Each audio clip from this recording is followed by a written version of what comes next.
C'est sur la dépouille encore fumante du carnaval qui vient de s'achever qu'est dévoilé le thème de l'année suivante. À J-340 commence ce qui est déjà une course contre la montre. Ce sont des artistes connus et reconnus qui vont soumettre leur projet. Ils ont un peu plus d'un mois pour se faire. Nous en avons suivi 3. Patrick Moya, peintre, plasticien, artiste et multimédia, il se revendique comme artiste méditerranéen. Illustrateur, affichiste, dessinateur, Christian n'en est pas à son premier carnaval et c'est ce qu'il peut et ne peut pas faire. Enfin, Virginie Broquet illustre toutes sortes d'œuvres, biographies, bandes dessinées, carnets de voyage, livres pour la jeunesse, et elle expose dans le monde entier. J'ai été beaucoup inspirée par la mythologie, à vrai dire.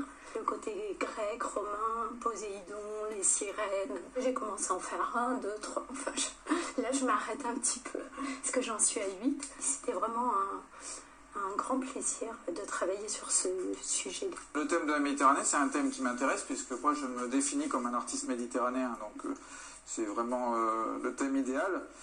Je fais au moins une quinzaine de dessins et ensuite j'en choisis une dizaine et après j'en envoie une dizaine en fait, en espérant qu'on en choisisse au moins, au minimum un. Quand il donne le thème, j'ai tout de suite des petits clichés qui viennent traversent mon esprit et je dois dire que souvent ces premières idées ont été retenues et ont été sélectionnées, ont donné des chars. Quand je participe au concours, évidemment, je pense à faire le char du roi, le char de la reine et même des fois plusieurs rois et plusieurs reines. Si le roi de carnaval devient un moyen avec des grosses lunettes, un grand nez et tout, ça fait un peu bizarre peut-être. Cette année, j'en ai présenté un. Ce que je ne fais pas chaque année. Il ne faut pas que ce soit toujours la même patte, qu'on retrouve la même patte sur le roi, sur la reine, pour le public, par respect du public. Mais cette année, comme ça fait 3 ans, je crois, 3-4 ans que je n'ai pas présenté de roi, eh bien j'en ai dessiné un. Je ne voulais pas faire simplement un Poséidon, ça rimait à rien. Il fallait que ce Poséidon ait quelque chose de particulier. Moi, je l'ai imaginé sur un scooter des mers. Donc c'était la touche de modernisme. C'est vraiment ce roi qui surgit du fond des temps sur son scooter des mers. Et c'est un mélange entre modernisme et tradition. Et si ce char évidemment était choisi, j'imagine bien les dauphins arrivant en grosse tête et puis suivi de ce char. Ce roi-là, donc, il fait référence à Gulliver. Voilà, j'aime bien les grands géants en fait, changer les échelles, donc faire un immense personnage, surtout là pour le roi, donc du coup ça ferait son effet. Et là, on pourrait monter dessus. J'aime bien cette idée-là aussi, qu'on puisse monter à différents niveaux sur le char. Pour l'instant, le premier dessin que je commence, c'est un dessin avec Pinocchio, parce que c'est mon personnage préféré, donc il est quand même méditerranéen. Mais c'est aussi parce que l'Italie est l'invité d'honneur cette année du carnaval, donc c'est aussi pour ça que je fais un Pinocchio, et une italienne, et une Vespa, et une tour de Pise. Je ne sais pas s'il va passer, parce que le nez de Pinocchio s'agrandit quand il regarde une belle italienne avec des seins proéminents. J'ai imaginé une sorte de combat de catch culinaire entre un pambagna, qui va symboliser la cuisine méditerranéenne à l'huile d'olive, et puis le hamburger, qui va représenter, lui, l'invasion d'outre-Atlantique, de hamburger avec le ketchup, etc. Donc pambagna ou hamburger, ce combat de catch. Il y a ce char que j'apprécie aussi, qui est le char rascasse gonflable. Donc là, c'est une immense rascasse et qui serait en fait reliée par des cordages, comme en fait c'était les voiles d'un navire, qui serait tiré par le char lui-même. Donc le char aurait un peu la forme d'un bateau. Donc on change un peu la forme du char traditionnel. Et sur ce char, donc il y aurait des hommes poissons qui feraient partie en fait de l'équipage, voilà, qui sont habillés en marin. Donc c'est un petit peu le côté surréaliste, j'aime bien du poisson volant. Autre char, voilà aussi, là aussi, je m'éloigne pour encore mieux revenir aussi, c'est le touriste. Donc, que serait la Méditerranée sans ses touristes et sans son tourisme? Donc j'ai imaginé ce personnage qui débarque sur la Méditerranée, et vraiment avec tout son barda de touristes, les bouteilles de plongée, le masque, le tuba, l'appareil photo. Il a aussi une bouée qui fait penser un peu à une poupée gonflable. Alors ça, c'est un clin d'œil aussi au tourisme et puis à la drague sur les plages, etc. Après, sur le dessin, j'écris généralement des indications en fait, qui montrent tout ce qui peut bouger, tout ce qui peut fonctionner, différentes idées aussi des fois de techniques pour voir comment on pourrait faire. Parce que évidemment, c'est les carnavaliers qui savent faire fonctionner. Donc là, par exemple, sur celui que je suis en train de dessiner, l'idée c'est que le Pinocchio va tourner la tête et au moment où il regarde l'italienne qui est assise avec ses gros seins, le nez commence à s'allonger. Donc ça, techniquement, je pense que c'est possible avec un système gonflable peut-être. Ricalmi, je trouve ça super de voir la conception et des fois j'y vais même plusieurs fois. Je vais voir les carnavaliers lorsqu'ils construisent les chars. Eux, ils vont l'interpréter et c'est leur rôle de l'interpréter, donc il y aura des modifications, etc. Ils essayent de le respecter au maximum, mais il y a toujours des modifs. Alors évidemment, au bout du compte, on arrive toujours à s'entendre et c'est cette réalisation commune. Il va dépasser les 10 mètres de large, le char, avec les pattes qui n'ont aucun risque pour le public parce que c'est la socio-gonflable. Ces pattes sont programmées, ils vont descendre sur le public et pouvoir toucher le public. Les gens peuvent le toucher sans aucun risque. C'est quelque chose qui est très souple, très facile, et les gens vont pouvoir s'amuser avec ces pattes. Et en même temps, l'animation qu'on fait, c'est que cette pieuvre s'élève de 2 mètres par rapport à la hauteur maximum d'un char normal, et en plus elle tourne sur elle-même. C'est-à-dire qu'on va voir ce char de 10 mètres de diamètre qui va carrément balayer la foule au-dessus des gens sans aucun danger et avec aussi une possibilité d'éclairage intérieur puisqu'on est dans une structure qui est vide, sans armature, de l'éclairage intérieur à changement de couleur à LED. C'est le même principe que le char que vous avez à côté, qui est là carrément de la bâche PVC, qui est gonflée comme une vraie bouée en fait. C'est de la matière qu'on utilise pour faire une vraie bouée, et avec un rendu quand même assez moderne et c'est une nouveauté aussi. C'est le mélange de la structure gonflable telle qu'on voit les plasticiens volants et une vraie structure de jeu d'enfant. C'est de la bâche PVC gonflée. Tout ça animé aussi, tous les gonflables sont animés, sont montés sur des systèmes mécaniques qui les permettent d'avoir une animation assez importante. Il y a d'autres chars, comme vous voyez le char du loup, il est carrément allongé sur le char et au final va se redresser sur ses 4 pattes. Il y a en tout 8 articulations pour le faire relever, tout ça sur un vérin hydraulique. Et là il est encore en finition, donc il manque la peinture, il y a juste la peluche. Mais après il y a tout qui est animé aussi, la tête, la gueule, les yeux s'allument et il se redresse sur ses pattes. Et sur le dos il a le mannequin du fils du roi et de la reine, Carnavalon. Et là on arrive sur la tête du roi. Tête du roi qui fait la hauteur, rien qu'à elle-même, rien que la tête fait la hauteur d'un char normal. C'est-à-dire elle fait 7,50 m de haut. Et c'est le plus gros roi qui aura été réalisé au carnaval de Nice. On est à 18 mètres de haut, on va culminer à 18 mètres de haut, avec une tête qui représente le soleil. Donc là elle est en courte finition, il n'y a pas encore la peinture dessus. Mais elle est entièrement éclairée, tous les cheveux à l'arrière sont éclairés avec des jeux de lumière. Les yeux seront éclairés, il y a tout un jeu de fibre optique sur le visage qui va partir du nez pour aller vers l'extérieur des rayons. Et c'est le plus grand roi qu'on pourra faire, je pense, niveau volume, pour le carnaval de Nice, du fait des rues, des passages et de tout le reste. Après, vous pouvez regarder à l'intérieur, c'est carrément une petite usine à gaz en fait. C'est tout câblé, il y a les projecteurs, il y a les moteurs qui font bouger les yeux et entièrement allumé.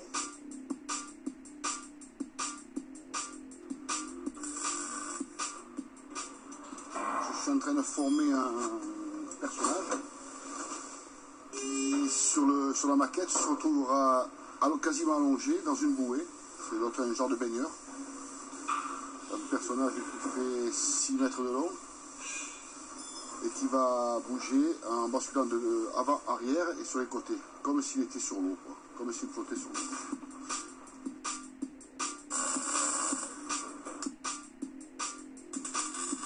C'est la pièce principale de la maquette Les Visages de la Méditerranée. C'est une sculpture complètement en polystyrène avec une armature métallique. Donc là on est en train de faire du pastissage, c'est-à-dire que l'on recouvre la sculpture polystyrène de papier ce qui nous permettra d'avoir une meilleure adhérence avec la peinture sur le polystyrène. Personnage de chair ou de carton, Carnaval a besoin de costumes. Et quand bien même on joue hors les murs, Sa Majesté Carnaval a une costumière, Françoise Isaac. C'est la rascasse volante donc du char de Virginie Broquet, en miniature bien sûr. On l'a agrandi, en train de le couper en toile de spi, puis en lycra, qui après va être gonflé et mis sur une armature. Une armature pour pouvoir bouger la bouche, hein, comme ceci. Et là, il va y avoir tous les ailerons qui vont bouger dans tous les sens, ainsi que sur le côté. Ah, tout ça va être animé. Et tout ça sera léger, puisque ça va monter assez haut. Ouais, là, tu lèves le bras. Déjà, lui-même, il fait 10 mètres finis de long.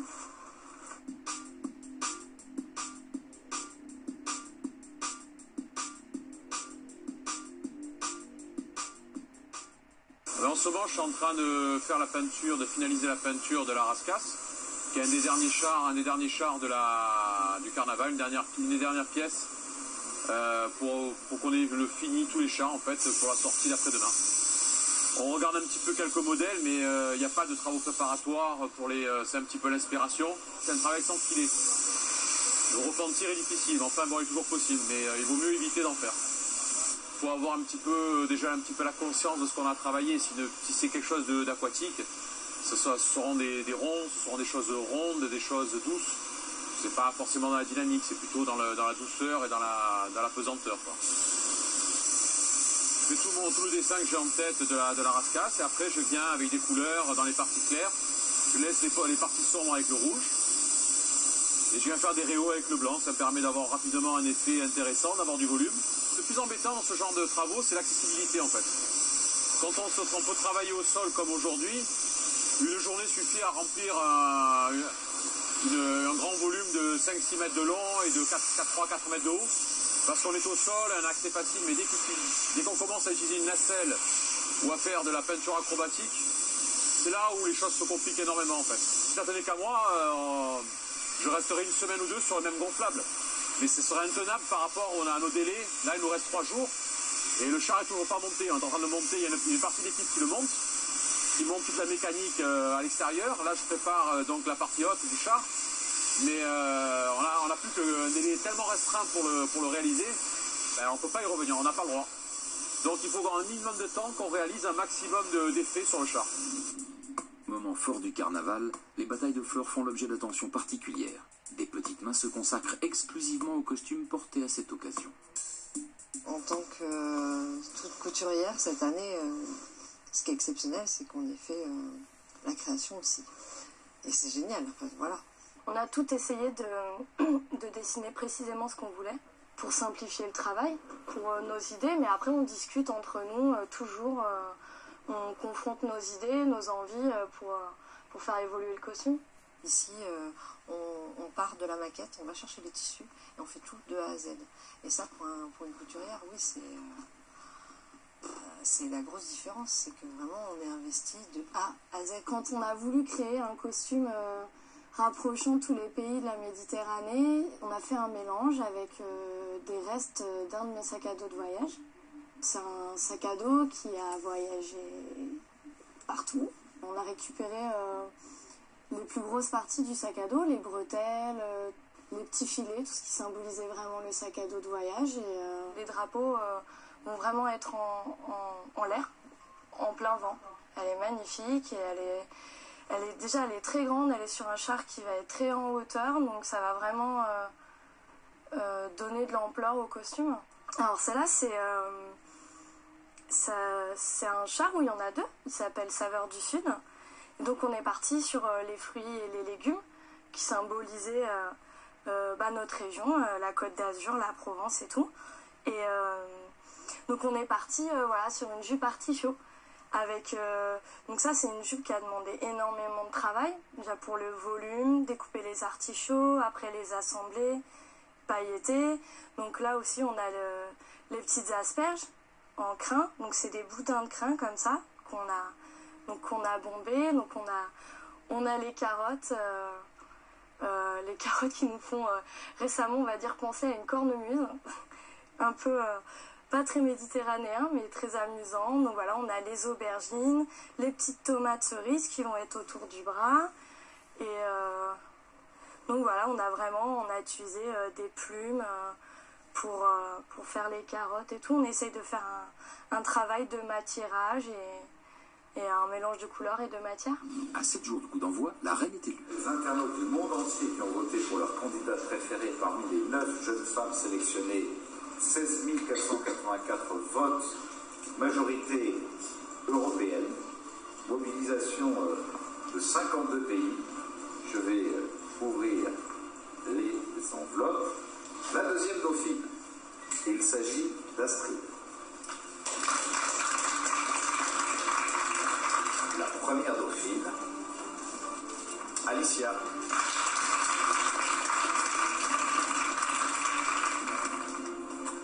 La reine, Laurie.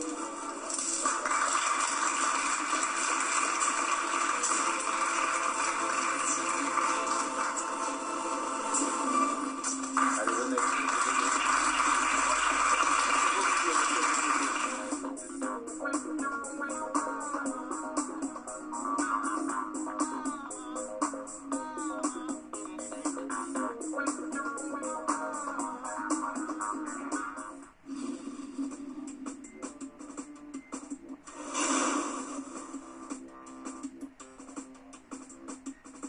Moment d'émotion pour celui qui dessine les chars, le passage à la 3e dimension. Du papier à la réalité, Christian est le premier à franchir le pas et découvre ce que le carnavalier a fait de ses croquis. Super. Ça va, Christian? Tu vas bien? Ça va, ça va. Ah, c'est chouette, dis donc, ça a bien avancé depuis Noël. Hein. Ouais, on a mis un sacré coup dessus, là. Vraiment sympa. Alors là, vraiment, en plus, les détails des couleurs sont vraiment très sympas. Ça va être sympa Là, aussi. la bouée va faire tout le tour. Voilà. Ouais, Ah, c'est vraiment très chouette. Après, niveau mécanisation, il y a la tête qui bouge, les bras. Il y a une grosse mécanisation qui a été effectuée sur le mannequin principal. Tout un mouvement de désaxé, comme s'il flottait. L'hippocampe principal aussi monte, descend, va de droite à gauche. Tous les hamburgers qui dérivent. Elle est bien traitée, la mer aussi. C'est très sympa, là, comme ça, en tissu. Puis elle va être éclairée par l'intérieur aussi. La nuit, ça va être tout en éclairage clignotant, ça va être très sympa. Ah, c'est génial. Hein. C'est bien parce que moi j'avais un peu des craintes, comme les deux dessins étaient mélangés pour un seul char. Je me disais comment il va s'en sortir et tout, et c'est vraiment très sympa, c'est vraiment très bien. Et le hamburger bouge. L'hamburger bouge avec le mannequin principal. Ah, c'est vraiment en fait, si tu veux, c'est lui qui tient les rênes. Qui tiennent les rênes de l'hippocampe. Tu vois, les deux bras qui sortent du pimbagna, c'est eux qui vont tenir les rênes de l'hippocampe. Ah, c'est très sympa, ouais, c'est très chouette. On a respecté tous les détails de tes maquettes, quoi. Ah ouais, c'est vraiment très sympa. Je suis vraiment content. Et puis on t'a fait un petit cadeau en plus, c'est qu'on a marqué Christian, on a fait ta signature derrière la casquette du Ah, c'est génial ça. Ça, c'est très sympa. Je vois là-haut le N, oui. Ah, c'est très chouette. Ah, c'est sympa ça.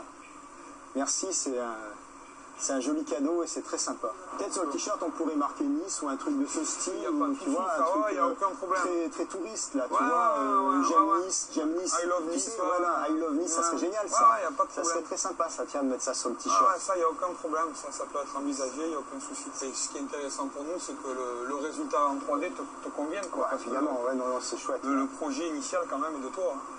Je languis le début pour le voir défiler. Hein. Merci pour ton boulot, c'est super. Merci à toi. Merci bien. Patrick Moya n'est pas en reste et ne boude pas son plaisir. Là, vous avez bien travaillé, là, je vois d'ici. Et en plus, c'est exactement mon bleu. Donc là, il est en plusieurs morceaux, évidemment, pour pouvoir le transporter. Ouais. Mais on a comme prévu le nez du personnage principal qui est... Ah oui, le Pinocchio qui bouge. Ah oui. On a la poitrine de la femme-homme qui bouge. Ah oui. On a quelques mouvements aussi de rotation sur le Cupidon, sur la tour de Pise. Oui. Il tire pas la flèche quand même, le Cupidon. Non. Non, quand même. Il est facile. Il pourrait être dangereux d'ailleurs. Ouais. C'est des flèches qui veulent que ça a été marrant de faire partir des flèches partout sur le public, mais bon. Ouais, un peu dangereux. Et la tour de Pise, elle bouge, elle penche en fait. La tour de Pise, elle... Ah oui, je vois le mécanisme en bas. bascule, exactement. Ah oui, c'est bien ça. Ouais. Elle bascule. Et le nez, donc, c'est quoi? C'est un mécanisme... j'ai vu il y a des fils dans C'est un mécanisme pneumatique pour alléger au maximum. C'est une tête en polystyrène avec un petit vérin pneumatique à l'intérieur. Et voilà, donc c'est quelque chose de très simple, mais il y a un bon effet visuel et qui va bien avec le... Et lui, il aura un chapeau de Pinocchio ou il sera... Oui, il aura un chapeau de Pinocchio. Oui. Et là, ça va être des cheveux, des grands cheveux là, qui vont tomber, des cheveux blonds. Ça va être des cheveux blonds ondulés. Et les pizzas, là, comme c'est ouvert, il y aura des trucs qui vont tomber. Les pizzas sont ici. Ah oui, alors ça, et des olives en plus. Non, en fait, il va y avoir une... Elles sont bien...